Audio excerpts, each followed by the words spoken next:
বেশ কয়েকদিন ধরেই রাজধানী ঢাকায় ধরপাকড় অভিযান শুরু হয়েছে।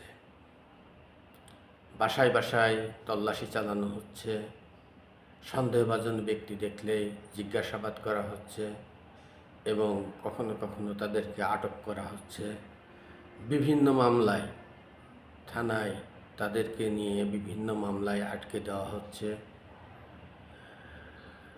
পুলিশের ঊর্ধ্বতন কর্তৃপক্ষ থেকে জানা গেছে যে আওয়ামী লীগের ঝটিকা অভিযান বেড়ে যাওয়ার প্রেক্ষিতে প্রশাসন এই পদক্ষেপগুলো নিতে বাধ্য হয়েছে। কারণ দেখা গেছে যে কাউরান বাজার, ফার্মগেট, ধানমন্ডি, গুলিস্তান, কাকরাইল এ সমস্ত এলাকাগুলোতে আওয়ামী লীগের দীর্ঘ ঝটিকা মিছিল হর হামেশাই লক্ষ্য করা যাচ্ছে।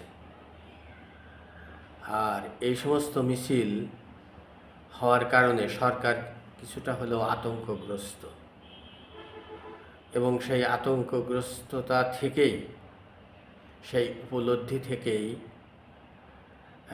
এই অভিযানগুলো প্রশাসনের পক্ষ থেকে চালানো হচ্ছে।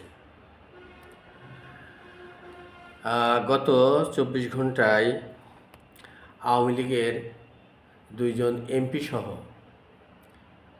13 নেতাকর্মীকে গ্রেপ্তার করা হয়েছে। আজ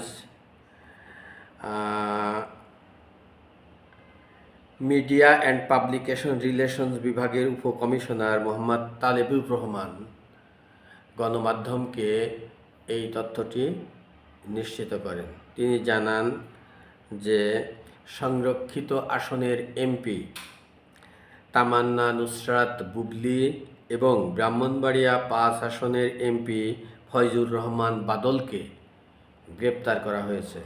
তাদেরকে থানায় নেওয়া হয়েছে এবং তাদের বিরুদ্ধে আইনানুগ ব্যবস্থা গ্রহণটা প্রক্রিয়াধীন রয়েছে। অর্থাৎ কোনো না কোনো মামলায় তাদেরকে ফাঁসিয়ে দেওয়া হবে, যেটা অন্তর্বর্তী সরকার গঠন হওয়ার পরে যে কাজটি খুব ধারাবাহিকভাবে করা হচ্ছে সেটা হচ্ছে যে ওই অপরাধী হোক বা না হোক, কোনো না কোনো মামলায় আওয়ামী লীগের লোক পেলেই তাদেরকে সেই মামলার আসামি বানানো।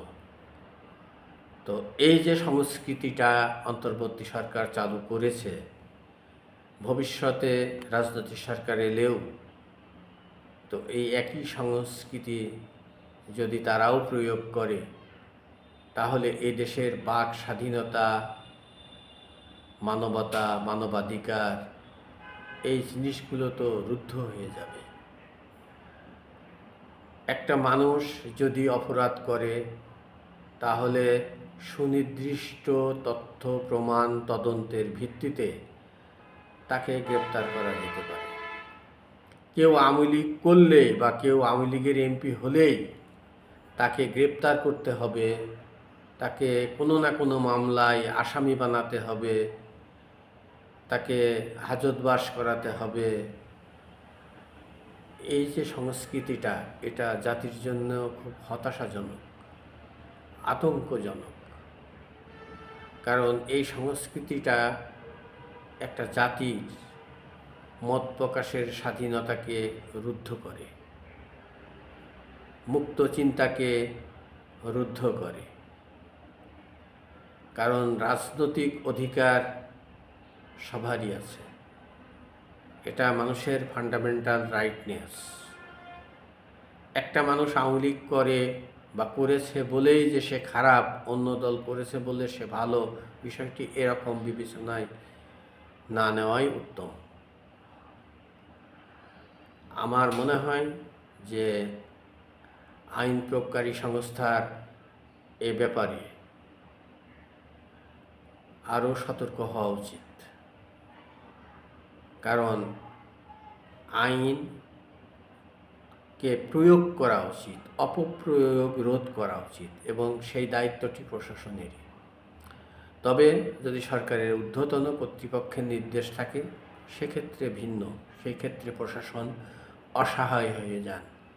তো সেই ক্ষেত্রে যদি তেমনটি এই বিষয়টি না হয়ে থাকে, আর যাদেরকে গ্রেপ্তার করা হয়েছে যে 13 জন, 2 জন এমপি সহ, তাদের বিরুদ্ধে যদি সুনির্দিষ্ট কোনো তথ্য প্রমাণ না থাকে, তাহলে তাদেরকে যে কোনো মামলায় ফাঁসিয়ে দেওয়া যে রেওয়াজ, এই রেওয়াজ বা এই সংস্কৃতি থেকে প্রশাসনকে বেরিয়ে আসাই উচিত, কারণ এটা জাতির জন্য ভালো কোনো খবর নয়।